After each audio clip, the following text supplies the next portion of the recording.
இர்ஃபானும் மக்பூலும் ரெண்டு நண்பர்கள். மக்பூலுக்கு சிக்கன் விற்கிற கடை இருக்கு.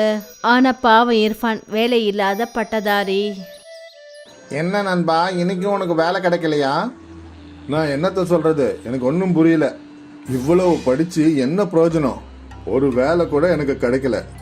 நான் என்ன பண்றதுன்னே எனக்கு புரியல. இப்போ ருக்ஸானாவை பாத்துக்கிற பொறுப்பும் என் தலை மேல விழுந்துடுச்சு. நண்பா, நீ இவ்வளோ சீக்கிரமா கல்யாணம் பண்ணிடக்கூடாது. ஆனா என்ன பண்றது, நீ கல்யாணம் பண்ணிட்ட. வேலை செஞ்சுதான் ஆகணும், வேலை தேடிதான் ஆகணும். உனக்கு தான் நல்லா தெரியுமே எந்த மாதிரி சூழ்நிலையில் எனக்கு கல்யாணம் ஆச்சுன்னு. நான் மட்டும் அப்ப கல்யாணம் பண்ணலன்னா ருக்ஸானாவுக்கு அவங்க அப்பா வேற இடத்துல கல்யாணம் பண்ணிருப்பாரு. ஆனா கல்யாணத்துக்கு அப்புறமா எனக்கு இவ்வளோ பொறுப்புகள் வந்துருச்சே, எனக்கு ஒண்ணுமே புரியல என்ன பண்றதுன்னு. அட இர்ஃபான், உனக்கு ஷவர்மா பண்றது தெரியும்ல? ஆ, நீ ஏன் ஷவர்மா கடை வைக்க கூடாது? கடை வைக்கணும்னா அதுக்கு பணம் தேவை வருவேன்ப்பா. அதுக்கு நான் எங்க போவேன்? நான் இருக்கேன்ல, நான் உனக்கு கடன் தரேன். உன் பிசினஸ் நடக்க நடக்க எனக்கு கொடுத்துரு. அதுவும் சரிதான். இர்ஃபான் சந்தோஷத்தோட வீட்டுக்கு போனான். அப்புறம் ருக்ஸானா கிட்ட எல்லா விஷயத்தையும் சொன்னான். அல்லாவுக்கு நன்றி, உங்களுக்கு ஏதோ ஒரு வழி கிடைச்சதே. நான் சீக்கிரமாவே ஷவர்மா கடை ஆரம்பிக்க போறேன். நமக்கு நல்ல வருமானம் வரும்னு நம்பிக்கை இருக்கு. நம்மளோட நிலைமையும் சரியாயிடும். நிச்சயமாங்க, நான் அல்லா கிட்ட வேண்டிக்கிறேன். மக்பூல் கிட்ட பணத்தை கடன் வாங்கி இர்ஃபான் ஷவர்மா பண்ற மெஷினை வாங்கினான். அவன் மக்பூல் கிட்டயே சிக்கன் வாங்க போனான். அப்புறம் அவனோட ஷவர்மா கடை ஆரம்பிச்சாச்சு. அண்ணே, ஒரு ஷவர்மா கொடுங்க.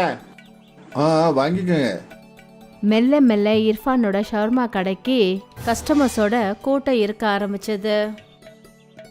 ருசி நல்லா இருக்குண்ணே. இருக்காதா என்ன? எல்லா மசாலாவும் வீட்டிலேயே தயாரிக்கிறேன். வாவ், அற்புதம். சாப்பிட ரொம்ப டேஸ்டா இருக்கு. இர்ஃபானுக்கு ரொம்ப சந்தோஷம். அதாவது அவனோட ஷவர்மா ஜனங்களுக்கு ரொம்ப பிடிச்சு போச்சுன்னு. அவனோட கஸ்டமர்ஸ் ரொம்ப ஆர்வத்தோட ஷவர்மா சாப்பிட்றதுக்கு அங்கே வருவாங்க.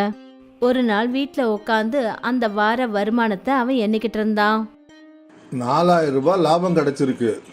இதுல 2000 ரூபாய வீட்டு செலவுக்கும் பொருள் வாங்கறதுக்கும் வச்சிருக்கேன். அப்புறம் 2000 ரூபாய் மக்பூல் அண்ணனோட கடனுக்கு. அதுதாங்க சரி. இதே மாதிரி நடந்தா மக்பூல் அண்ணனுடைய கடனை சீக்கிரமா அடைச்சிடலாம். கண்டிப்பாங்க. அன்னைக்கு இர்ஃபான் மக்பூல் கிட்ட கடனோட முதல் வட்டியை கொடுத்தான். நான் நினைக்கிறேன் உன்னுடைய கடை நல்லபடியா போயிட்டு இருக்கேன்னு. ஆமாண்ணே, இதே மாதிரி நடக்கும்னு நம்பிக்கை இருக்கு. ஆமா, நிச்சயமா நடக்கும். நீ இதே போல உழைச்சி முன்னேறு. நிச்சயம் பண்ணுவேண்ணே. இர்ஃபான் தினமும் சாயந்தரமானா தன்னோட ஷவர்மா கடையை ஆரம்பிப்பான். அப்புறம் அவன் தன்னோட கடையை திறந்ததுமே அங்க ஜனங்க கூட்டமா வந்துடுவாங்க. எனக்கு ஒரு ஷவர்மா கொடுங்க. எனக்கு 2 கார்லிக் ஷவர்மா பார்சல். எனக்கும் ஒரு ஷவர்மா. இருங்க, இதோ தரேன். கடை திறந்து அந்த கடை மூடுற வரைக்கும் இர்ஃபானோட கைகள் வேலை செஞ்சுக்கிட்டே இருக்கும். கஸ்டமர்ஸ் வந்துகிட்டே இருப்பாங்க. ஒவ்வொரு நாளும் ராத்திரி 10 மணி ஆன உடனே இர்ஃபான் கடையை மூடிட்டு வீட்டுக்கு போய் தன்னோட வருமானத்தை பார்த்து அவன் ரொம்ப சந்தோஷமா இருந்தான். ஜுபேர் தினமும் இர்ஃபான் கடைக்கு வர கூட்டத்தை பார்த்துக்கிட்டே இருப்பான். இந்த ஷவர்மா பிசினஸ்ல ரொம்ப லாபம் இருக்கு. நானும் ஷவர்மா பிசினஸ் ஆரம்பிக்கிறேன். இர்ஃபான் 9 ரூபாய்க்கு ஷவர்மாவை விற்கிறான். நான் அதை விட கம்மியான ரேட்டுக்கு விற்க போறேன். அப்பதான் ஜனங்க எல்லாரும் என்கிட்ட வந்து வாங்குவாங்க. ஜுபேர் அப்பதான் கணக்கு போட ஆரம்பிச்சான். அதாவது அவன் எப்படி ஷவர்மாவோட விலைய கம்மி பண்ண முடியும்னு. நான் விலை குறைவான சிக்கனை வாங்கணும்.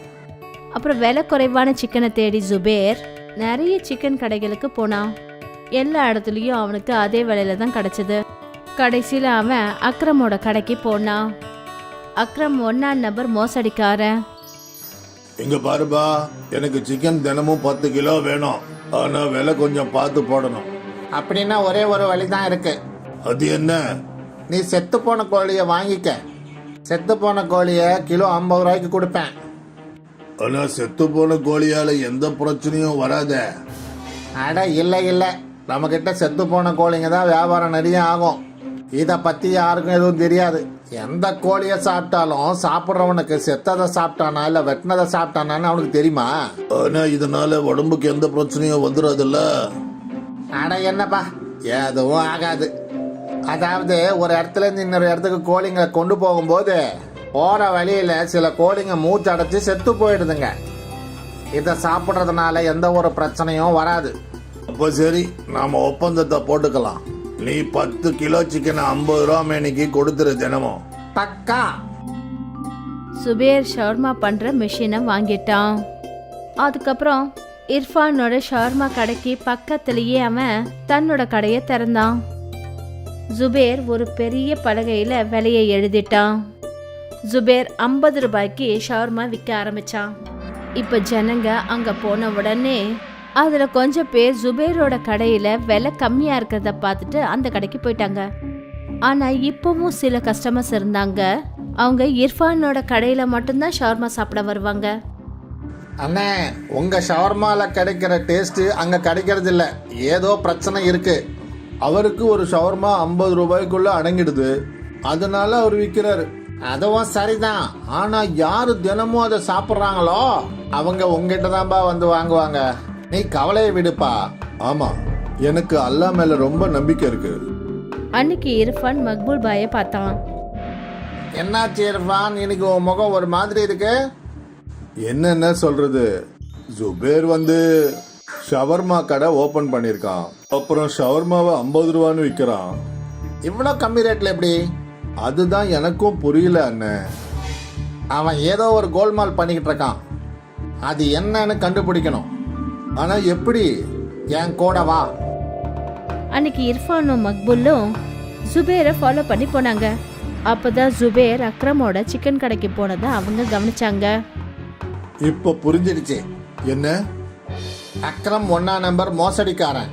இவன் நிச்சயமா ஜுபேருக்கு செத்து போன கோழிக்கறியை தான் விலை கம்மியா வித்துட்டு இருக்கான். ஆனா இது நல்லது இல்லையே. ஜனங்கள் உடம்புக்கு கெடுதலான விஷயம். ஆனா இப்ப நாம என்ன செய்யறது? 2 பேரும் யோசிக்க ஆரம்பிச்சாங்க. அதாவது ஜுபேரையும் அக்ரமையும் எப்படி தடுத்து நிறுத்துறதுன்னு. அப்பதான் மக்பூலுக்கு ஞாபகம் வந்தது. அதாவது அவங்களோட இலாக்கால ஒரு ஃபுட் இன்ஸ்பெக்ஷன் ஆஃபீஸ் இருக்கு. அங்க ஃபுட்டை பத்தின கம்ப்ளைண்ட்டை பண்ணலாம். நாம ஃபுட் இன்ஸ்பெக்டர் ஆபீஸருக்கு போய் கம்ப்ளைண்ட் கொடுப்போம். சரிண்ணா. இர்ஃபானும் மக்பூலும் ஃபுட் ஆஃபீஸ் போனாங்க. அப்புறம் அவங்க அங்க பெரிய ஆஃபீஸர் கிட்ட ஜுபேரோட மோசடியை பத்தி கம்ப்ளைண்ட் பண்ணாங்க.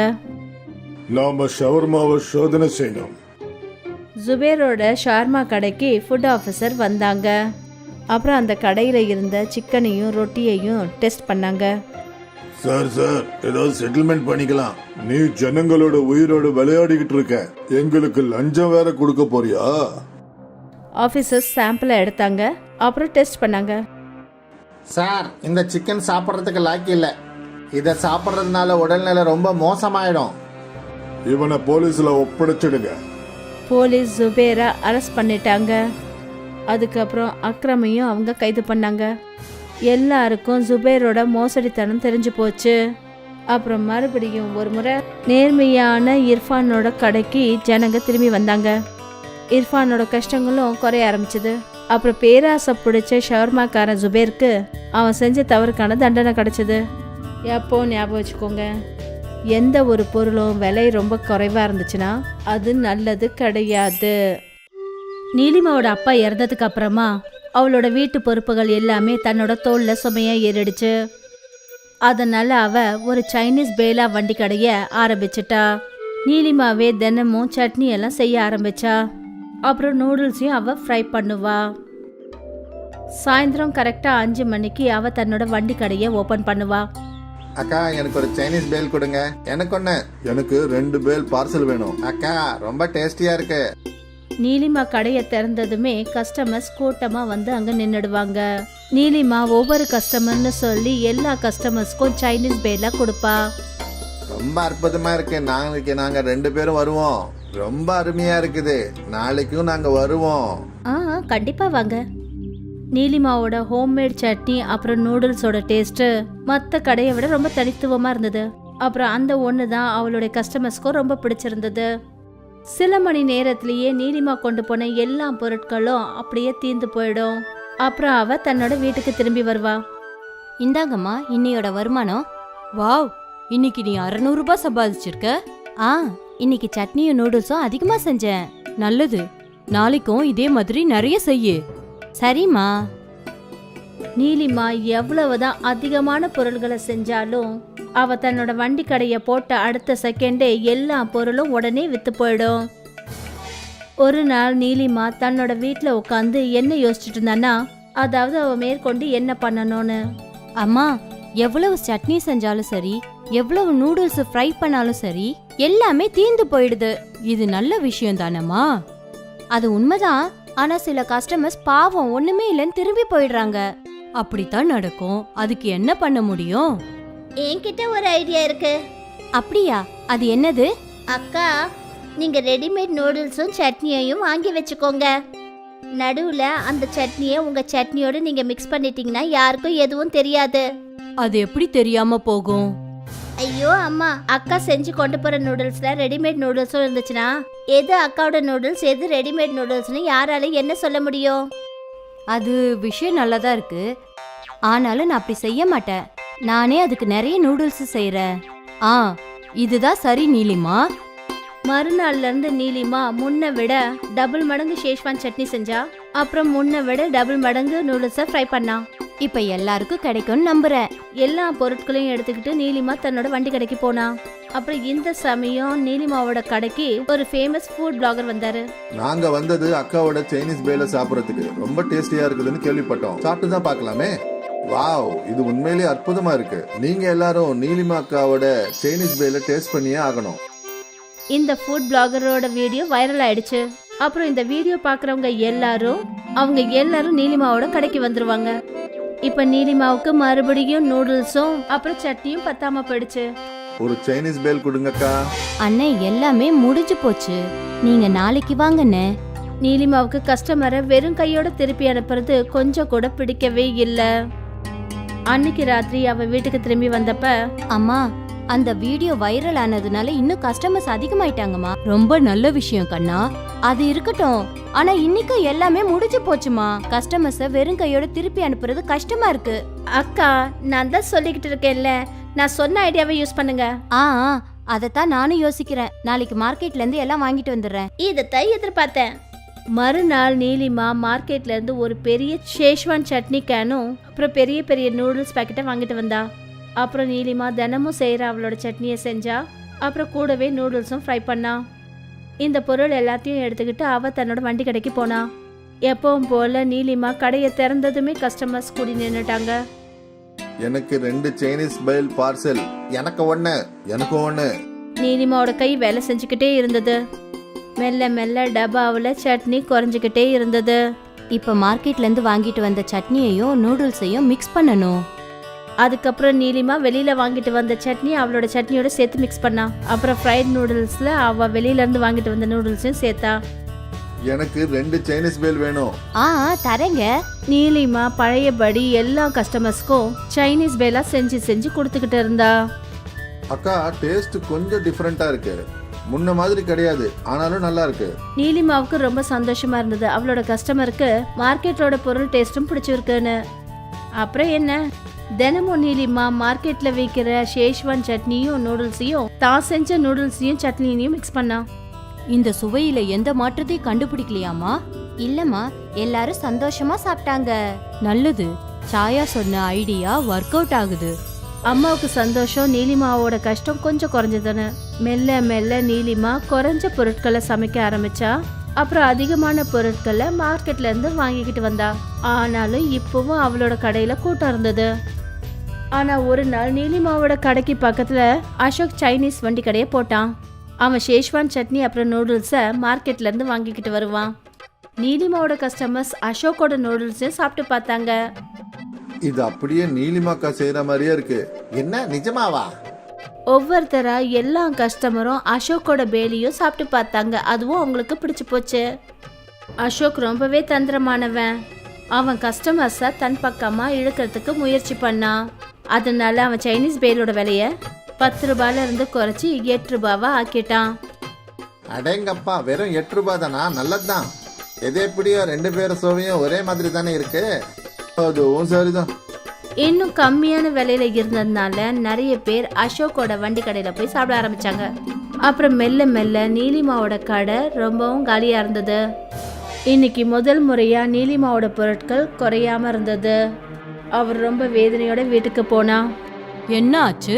அசோக் என் பக்கத்திலேயே சைனீஸ் பேலா கடையை போட்டுட்டான். அப்புறம் விலைய 8 ரூபான்னு போட்டிருக்கான். அதனால என் கடைக்கு யாரும் வரமாட்டேன்றாங்க.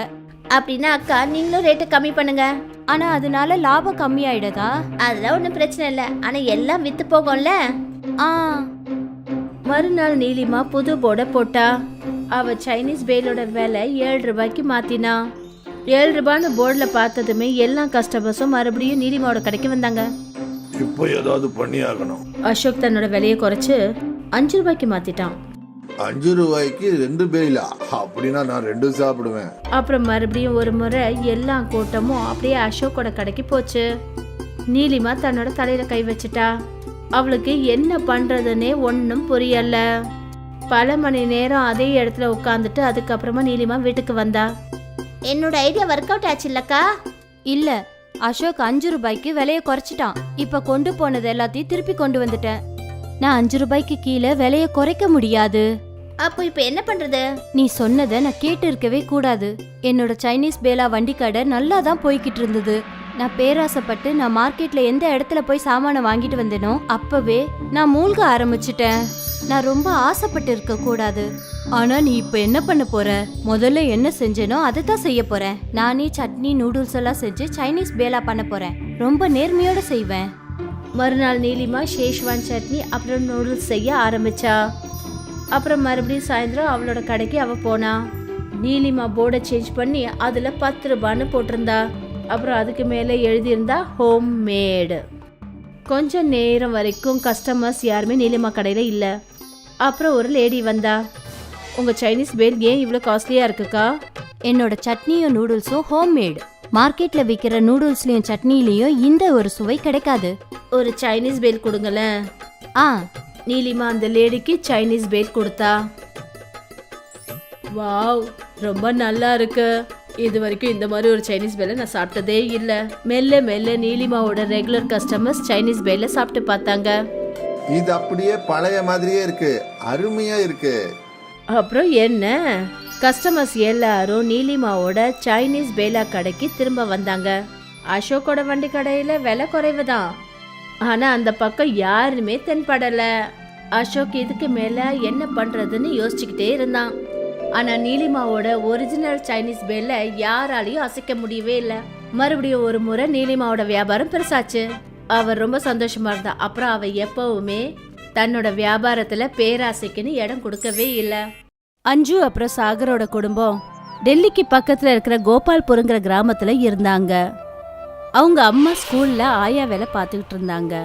அப்புறம் அப்பா உடம்பு சரியில்லாத காரணத்தினால வீட்லயே இருந்தாரு. அஞ்சு ரிமோட்டை கொடு. நான் ஃபைட்டை பார்த்துட்டு இருந்தேன், நீ நடுவுல எங்க வந்த? அப்பா இங்க கொஞ்சம் பாருங்களேன். நான் தண்ணி குடிக்க போனேன், இவ ரிமோட்டை எடுத்துக்கிட்டா. அப்பா இவன் 2 மணி நேரமா ஃபைட் பார்த்துட்டு இருக்கான், நான் ரிமோட் கொடுக்க மாட்டேன். உன்னோட அந்த மோசமான டிவி சீரியல் டெய்லி தான் வருது. ஒரு நாள் பார்க்கலன்னா அப்படி என்ன ஆயிட போகுது? 2 பேரும் அப்படி சண்டை போட்டுக்காதீங்க. ஒவ்வொருத்தரா மாத்தி மாத்தி அவங்கவுங்க ப்ரோக்ராம பாத்துக்கோங்க. நீங்க 2 பேரும் மறுபடியும் சண்டை போட ஆரம்பிச்சிட்டீங்களா? மம்மி, இன்னைக்கு நீங்க சீக்கிரமா வீட்டுக்கு வந்துட்டீங்க. என்ன இன்னைக்கும் ஸ்கூல் லீவா? ஆமாப்பா, இன்னைக்கும் ஸ்கூல் மூடிதான் இருக்கு. அதை திறப்பாங்களா மாட்டாங்களான்னு கூட தெரியல. பேசாம இந்த வேலையை விட்டுடலான்னு தோணுது. இன்னைக்கு நீங்க என்ன சாப்பிட போறீங்க? மம்மி, இன்னைக்கு பிரிஞ்சி ரைஸ் பண்ணுங்க. உங்க கையால செய்யற பிரிஞ்சி ரைஸ் ரொம்பவே நல்லா இருக்கும். கொஞ்ச நாளைக்கு அப்புறம் அஞ்சு சாகரோட அம்மாவோட வேலை போயிடுச்சு. இப்ப என்னம்மா பண்றது? நம்ம பட்னி இருந்தே சாக வேண்டியதுதானா? இல்லடாமா, அப்படியெல்லாம் சொல்லக்கூடாது. நம்ம புதுசா வேலையோ இல்ல வியாபாரமும் பண்ணிக்கலாம். அம்மா டெல்லிக்கு போயிடுவோம். தள்ளுவண்டி கடையில பிரிஞ்சி சாதம் செஞ்சு விற்போம். என்னோட ஃப்ரெண்டு ராஜுவோட அப்பா டெல்லியில தள்ளுவண்டி கடையில பானிபூரி கடை வச்சிருக்காரு. ராஜு அடிக்கடி சொல்லுவான், அவங்க அப்பா மாசம் மாசம் 40,000 ரூபாய் சம்பாதிப்பாராம். ஆனா கண்ணா, அது வீட்ல உங்க அப்பாவை யாருப்பா பாத்துப்பாங்க? மம்மி, நீங்க சாகரை கூட்டிக்கிட்டு டெல்லிக்கு போங்க. நான் இங்க வீட்ல அப்பாவை பாத்துக்கிறேன். சாகரும் அவனோட அம்மாவும் டெல்லிக்கு போனாங்க. அவங்க ஒரு கைவண்டி கடை ஆரம்பிச்சாங்க. அப்புறம் ஒரு பிஸியான ரோட்ல பிரிஞ்சி ரைஸ் விற்க ஆரம்பிச்சாங்க. அம்மா பிரிஞ்சி சாதம் செய்வாங்க. அப்புறம் சாகர் ஜனங்களுக்கு குரல் கொடுப்பான். வாங்க, டேஸ்டான பிரிஞ்சி சாதம் சாப்பிடுங்க. ஒரு பிளேட் வெறும் 20 ரூபாய் தான். வாங்க, பிரிஞ்சி சாதம் சாப்பிடுங்க. கொஞ்ச நாள்லயே சாகரோட வண்டி கடைக்கிட்ட பிரிஞ்சி ரைஸ் சாப்பிட்றதுக்காக கூட்டம் வர ஆரம்பிச்சது.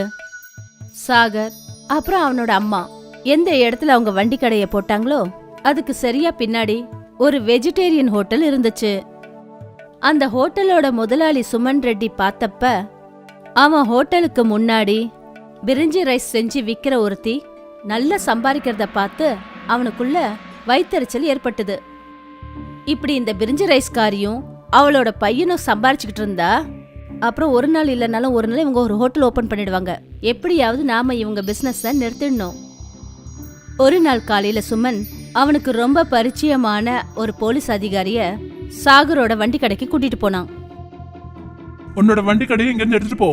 நீ என் ஹோட்டலுக்கு எதிர்க்க வண்டி கடை வச்சிருக்க. அப்புறம் நீ ரோட்டியும் ஜாம் பண்ணிட்டு இருக்க. அதுக்கு முன்னாடி சாகரும் அவனோட அம்மாவும் வண்டிய வேற இடத்துக்கு கொண்டு போறதுக்குள்ள அந்த வண்டிய காலால உதைச்சிட்டான். அந்த வண்டி கொஞ்சம் தூரம் போய் கீழே கவுந்துடுச்சு. சுமன் கூட ஒரு போலீஸ்காரனும் இருந்தான். அதனால சாகர் அப்புறம் அவனோட அம்மா சுமன் கிட்ட எதுவும் பேச முடியல. அவங்க கண்ணீர் சிந்தபடி நின்னுட்டாங்க. அம்மா, நான் இப்பவே போய் சுமனோட முகத்தை உடைக்கிறேன். வேண்டாப்பா, இது சிட்டி, நம்மளோட கிராமம் கிடையாது. போலீஸ் உன்னை பிடிச்சிருவாங்க. சட்டம் எப்பவுமே பணக்காரங்களுக்கு மட்டும்தான் சப்போர்ட் பண்ணும். நாம வேற ஏதாவது ஒரு இடத்துல வண்டி கடைய வைப்போம்ப்பா. வண்டி கவுந்ததுனால எல்லா பிரிஞ்சி ரைஸும் கீச்சடு அப்புறம் கீழே விழுந்ததுனால வேஸ்ட் ஆயிடுச்சு. அம்மா, நாம புதுசா பிரிஞ்சி சாதம் செஞ்சு கொண்டு வரணும். ரோட்ல பிரிஞ்சி ரைஸ் விக்கிற ஒருத்தர் வந்தாரு. அண்ணன், இந்த பிரிஞ்சி ரைஸ் 1 கிலோ எவ்வளவு அண்ணன்? வாங்கிக்கங்க தங்கச்சி, உங்களுக்கு நான் கம்மி விலையில கொடுக்கறேன். சாகரும் அவனோட அம்மாவும் மொத்தமா 20 கிலோ பிரிஞ்சி ரைஸும் பீன்ஸும் வாங்கிட்டாங்க. மறுநாள் அவங்க புதுசா பிரிஞ்சி ரைஸ் சமைச்சு அத கஸ்டமருக்கு கொடுத்தப்ப அப்ப கஸ்டமர் சொன்னாரு, உங்க பிரிஞ்சி சாதத்துல சிக்கனோட சுவை வருது. பிரிஞ்சி சாதத்துல சிக்கன் சுவையா? அது எப்படி முடியும்? சாகரும் அவனோட அம்மாவும் பிரிஞ்சி ரைஸ சாப்பிட்டு பார்த்தாங்க. அவங்களுக்கும் அது ஏதோ சிக்கன் ரைஸ் சாப்பிட்ற மாதிரி தோணுச்சு. ஜனங்க மத்தியில பிரிஞ்சி ரைஸ் சிக்கன் ரைஸ் மாதிரி இருக்குன்னு பரவுச்சு. அப்புறம் ரொம்ப தூரத்துல இருந்தெல்லாம் ஜனங்க சாகரோட வண்டி கடைக்கு வந்து பிரிஞ்சி ரைஸ சுவைக்க ஆரம்பிச்சாங்க. கூட்டம் அதிகரிச்சுக்கிட்டே இருந்தது. அஞ்சுவையும் உதவிக்காக அங்க வர வச்சாங்க. ஏன்னா 20 ரூபாய் பிரிஞ்சி ரைஸ்ல சிக்கனோட சுவையா? யார் அதை வேண்டான்னு சொல்லுவாங்க? பிரிஞ்சி ரைஸ்ல சிக்கனோட சுவை இருக்குன்னு சுமன் வரைக்கும் தெரிஞ்சிடுச்சு. இவங்க ஏதாவது கேடித்தனம் பண்ணி நிச்சயமா அந்த பிரிஞ்சி சாதத்துல சிக்கனை கலந்துருப்பாங்க. நானும் என்னோட சாப்பாட்டுல யாருக்கும் தெரியாம சிக்கனை கலக்கிறேன். அப்புறம் என்னோட வியாபாரம் பல மடங்கு அதிகமாயிடும். சுமனும் தன்னோட சுத்தமான வெஜிடேரியன் சாப்பாடுல சிக்கனை மிக்ஸ் பண்ண ஆரம்பிச்சிட்டான். ஒரு நாள் ஒரு பொலிட்டிக்கல் பார்ட்டியோட ஒரு பெரிய தலைவர் சுமனோட ஹோட்டலுக்கு சாப்பிட வந்தாரு. அவர் சாப்பாட்டுல சிக்கன் கிடைச்சது. ஏய் ஹோட்டல் முதலாளி, என்ன இது? நீ என்னோட சாப்பாட்டுல சிக்கனை மிக்ஸ் பண்ணி என்னோட தர்மத்தையே ஸ்பாயில் பண்ணிட்ட. அந்த தலைவர் சுமனை பிடிச்சு பயங்கரமா அடிக்க ஆரம்பிச்சாரு. அப்புறம் சுமனோட ஹோட்டலை மூடிட்டாங்க. அங்க சாகரோட வண்டி கடையில நான்வெஜ் சாப்பிட்றவங்களோட கூட்டம் அதிகரிச்சுக்கிட்டே இருந்தது. கடைசியில சுமன் ஒரு நாள் வேற வழி இல்லாம சாகரோட அம்மாவை பார்க்க போனான். தங்கச்சி, நான் உங்களுக்கு செஞ்ச பாவத்துக்கு உங்ககிட்ட நான் மன்னிப்பு கேட்டுக்கிறேன். என்னோட ஹோட்டலை என்னால நடத்த முடியல. நீங்க என்னோட ஹோட்டலை வாங்கிக்கிட்டீங்கன்னா எனக்கு ரொம்ப சந்தோஷமா இருக்கும். நான் இங்க இருந்து போயிடுவேன். அப்புறம் வேற எங்கேயாவது போய் ஹோட்டல் வச்சு பொழைச்சுக்கிறேன். சாகர் அப்புறம் அவனோட அம்மா சுமனோட அந்த ஹோட்டலை வாங்கிக்கிட்டாங்க. அம்மா, நாம இப்படி இருக்கிறதுக்கு காரணம் அந்த மனுஷனோட கருணைதாம்மா. அவர் தானே நமக்கு மாய பிரிஞ்சி ரைஸ கொடுத்தாரு. நானும் எவ்வளவோ முயற்சி பண்ணி அவரை தேடி பார்த்தேன். ஆனா அவரு கிடைக்கவே இல்லை. நான் நினைக்கிறேன் அவரு கடவுள் மூலமா நமக்காக அனுப்பப்பட்ட ஒரு தேவன் நினைக்கிறேன். அம்மா, இந்த மாதிரி தேவர்கள்லாம் உண்மையாவே இருக்காங்களாம்மா? தெரியலடா அம்மா, ஆனா அனுபவத்து மூலமா தெரிஞ்சுக்கிட்டேன். ஆமா, இருக்காங்க. மீர்பூருங்கிற கிராமத்துல ஹரி சிங்னு பேர் கொண்ட ஒரு விவசாயி இருந்தாரு. ஹரிசிங் கிட்ட ஒரு முரட்டுத்தனமான மாடு இருந்துச்சு. அது ஒரு நாளைக்கு 15 லிட்டர் பால் கொடுக்கும். ஹரிசிங் தன்னோட மாடு கொடுக்கற பால்ல தேசி நெய் செஞ்சாரு. அப்புறம் அந்த சுத்தமான நெய்யால ஸ்வீட்ஸ் பண்ணுவாரு. ஃப்ரெஷ்ஷா இருக்கிறதுனால கிராமத்து ஜனங்க ஹரிசிங்கோட கடையில இருந்து தான் ஸ்வீட்ஸ் எல்லாத்தையும் வாங்குவாங்க. மற்ற கடையில இருக்கிற ஸ்வீட்ஸ் எல்லாம் அந்த அளவுக்கு விற்காது. ஹரிசிங்கோட கடைக்கு நேர் எதிர ராதேஷாமோட கடை இருந்தது. ஹரிசிங் கடையில இவ்ளோ கூட்டம், ஆனா நம்ம கடையை எவனை ஏறெடுத்து கூட பார்க்க மாட்டேங்கிறானுங்க. ஹரிசிங்கோட கடைக்கு மட்டும் ஏன் அவ்வளவு கூட்டம் வருதுன்னு எனக்கு தெரியவே மாட்டேங்குது முதலாளி. நம்ம ஸ்வீட் அவங்க ஸ்வீட்ஸோட குறைச்சல் ஒன்றும் கிடையாதே. எல்லாத்துக்கும் காரணம் அவன் மாட்டுல இருந்து கிடைக்கிற நெய் தான். அந்த மாடு மட்டும் அவனுக்கு இல்ல, அவனுக்கு வேலையே இல்ல. இவன் ரொம்ப ஏழையா இருந்தான், ஆனா அவனோட மாட்டால இன்னைக்கு பணக்காரன் ஆயிட்டான். கல்யாண ஊர்வலங்களை கலந்துக்கிறதுக்கு ஹரிசிங்க்கு ரொம்பவே பிடிக்கும். அவன் கிராமத்துல நடக்கிற ஒவ்வொரு கல்யாணத்திலையும் கலந்துப்பான். ஒரு நாள் ஒரு டிராக்டர்ல ஹரிசிங் கல்யாண ஊர்வலத்தோட போனான். அந்த ஊர்வலம் வழியில ஒரு இடத்துல நின்றுடுச்சு. ஹரிசிங் அந்த கூட்டத்துல இருந்து இறங்கி மரத்துக்கு பின்னாடி பாத்ரூம் போகிறதுக்காக போனான். ஹரிசிங்க்கு பின்னாடி திடீர்னு ஒரு ஓநாய் வந்துடுச்சு. ஹரிசிங் அந்த ஓநாயை பார்த்ததும் பயத்துல என்ன பண்றதுன்னு தெரியாம அந்த காட்டுக்குள்ள அவர் ஓட ஆரம்பிச்சாரு. சில கிலோமீட்டர் ஓடினதுக்கு அப்புறம் தான் அவர் மூச்சே விட்டாரு. ஓநாய் என்னமோ அவர் பின்னாடி அப்ப இல்ல, ஆனா அவரு வழி தடுமாறி நின்னுட்டாரு. இங்க இருந்து எந்த பக்கம் போறதுன்னே ஒன்னும் புரியலையே. ஹரிசிங் அந்த காட்டுல ஒரே இடத்த சுத்தி சுத்தி வந்தாரு. ராத்திரியும் ஆயிடுச்சு. இந்த காட்டை விட்டு வெளியே போக முடியுமான்னு எனக்கு தெரியல. ஹரிசிங் சோகத்தோட அங்க உட்கார்ந்துட்டாரு. அப்பதான் அவருக்கு எங்க இருந்தோ பெல் அடிக்கிற சத்தம் கேட்டுச்சு. ஹரிசிங் அந்த சத்தம் கேட்கிற பக்கம் போனாரு. அங்க பார்த்தா ஒரு வெள்ளை கலர் மாட்டு கழுத்துல மணி கட்டிருந்தத அவரு பார்த்தாரு. இந்த மாடு ரொம்ப அழகா இருக்கே. ஹரிசிங் அந்த மாட்டை தனக்கு பக்கத்திலே கட்டி போட்டாரு. அப்புறம் அவரு தன்னோட குடும்பத்தை பத்தி யோசிக்க ஆரம்பிச்சாரு. இந்நேரம் நான் வீட்டுல இருந்திருந்தேன்னா மாடு மணி அடிச்சுது. அப்புறம் ஹரிசிங் திடீர்னு அவர் வீட்டுக்கு போயிட்டாரு. என்ன ஆச்சரியம்! இத்தனை நாளா நீங்க எங்க போயிருந்தீங்க? அந்த பக்கத்து வீட்டு விமலா கூட தானே ஓடி போயிட்டீங்க. அவளும் ஒரு வாரமா இங்க ஆளை காணோம். இல்ல, நான் லாலா சௌத்ரி பொண்ணோட கல்யாணத்துக்கு போயிருந்தேன். அப்புறம் காட்டுல மாட்டிக்கிட்டேன். இங்க பாத்தியா எனக்கு காட்டுல என்ன கிடைச்சதுன்னு? இந்த மாதிரி ஒரு அழகான பளிச்சுன்னு இருக்கிற மாட்டை பாத்திருக்கியா? இத பார்த்தா சாக்ஷாத் காமதேனு மாதிரியே இருக்கு. காமதேனுவா? ஆமா, காமதேனு மாட்டு கிட்ட நாம என்ன வேண்டிக்கிட்டாலும் அது நமக்கு கொடுக்கும். புராண வேதங்கள்ல அப்படிதாங்க சொல்லிருக்கு. ஒருவேளை நான் இந்த மாட்டால தான் திடீர்னு காட்டுல இருந்தேன்னா இங்க வந்துட்டேனோ? இது உண்மையிலேயே காமதேனுனா அதோட உண்மை இப்ப தெரிஞ்சிரும். ஏய் காமதேனுவே, எனக்கு சுட சுட ரபடி சாப்பிடணும் போல ஆசையா இருக்கு. மாடு தலைய அசைச்சுது. அப்புறம் கண்ணிமைக்கும் நேரத்துல ஹரிசிங்கோட கையில ரபடியோட பானை வந்துடுச்சு. நீ சொன்னது உண்மைதான். இது உண்மையிலேயே ஒரு காமதேனு மாடுதான். காமதேனு மாடு கிடைச்சதுனால ஹரிசிங்கோட சந்தோஷத்துக்கு எல்லையே இல்லாம போயிடுச்சு. இப்ப அவரு ஸ்வீட்ஸ் ரெடி பண்ண வேண்டிய அவசியமே இல்லாம போயிடுச்சு. அவரு நேர காமதேனு கிட்ட கேட்பாரு. அத கொண்டு போய் அவரு கடையில வச்சிருவாரு. ஹரிசிங் அந்த காமதேனு கிட்ட ஒரு பெரிய வீடும் இடமும் வாங்கிட்டாரு. அவரு நாள் போக போக அவரு உழைக்கிறத கொஞ்சம் கொஞ்சமா விட்டுட்டாரு. கடையில வேலைக்காரங்களை வச்சு வேலை வாங்குவாரு. அப்புறம் அவருக்கு தேவைப்பட்ட பொருட்களை காமதேனு கிட்ட கேட்டு வாங்கிப்பாரு.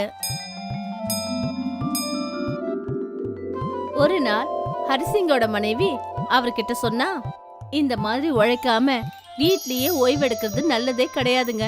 இந்த மாதிரி இருக்கிறதுக்கு தான் கடவுள் நமக்கு காமதேனு கொடுத்தாருன்னு நினைக்காதீங்க. நாம வேலை செய்யாம சோம்பேறித்தனமா இருக்கிறது கடவுளுக்கு பிடிக்காது. நீ வேலை செய்யறதா செஞ்சுக்கோ. நம்ம கிட்ட காமதேனு இருக்கிற வரைக்கும் நான் எதுக்காக தேவையில்லாம உழைக்கணும்? ஹரிசிங் தன்னோட பழைய மாட்டை கவனிக்கிறத மொத்தமா விட்டுட்டாரு. அத சரியா கவனமா பாத்துக்காததுனால அந்த மாடு பலவீனமாயிடுச்சு. ஒரு நாள் ராதேஷாம் ஹரிசிங்கோட வீட்டுக்கு வந்தான். அவன் அந்த பழைய மாட்டை விலைக்கு கேட்டான். நீ எவ்வளவு கொடுக்கணும்னு நினைக்கிறியோ அவ்வளவு கொடு. அந்த பழைய மாட்டை வச்சு இனிமே நான் என்ன பண்ண போறேன்? ராதேஷாம் அந்த பழைய மாட்டை நல்லபடியா கவனிச்சாரு. அது மூலமா கிடைக்கிற நெய்யால ஸ்வீட் செஞ்சு விற்க ஆரம்பிச்சாரு. இப்ப ராதேஷ் சர்மாவோட கடையில வியாபாரம் நடந்துச்சு. அங்க ஹரிசிங் எந்த வேலையும் பார்க்காம கஷ்டப்படாம தன்னோட சந்தோஷங்களை அனுபவிச்சுட்டு இருந்தாரு.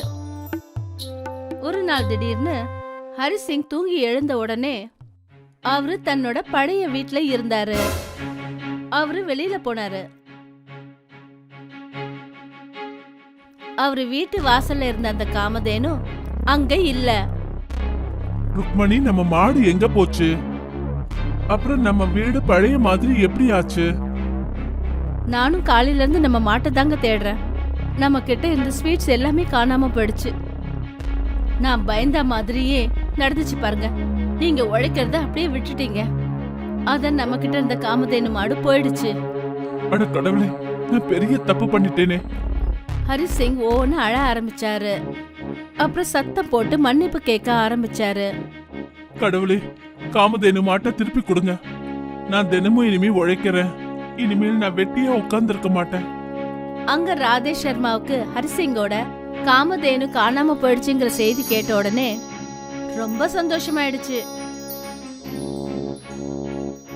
ராதேஷ் சர்மா அவரோட வேலைக்காரங்கிட்ட சொன்னாரு, இனிமே ஹரிசிங்கால தன்னோட கடையை நடத்த முடியாது. அதனால நாம நம்ம ஸ்வீட்ல நிறைய கலப்படம் பண்ணலாம்.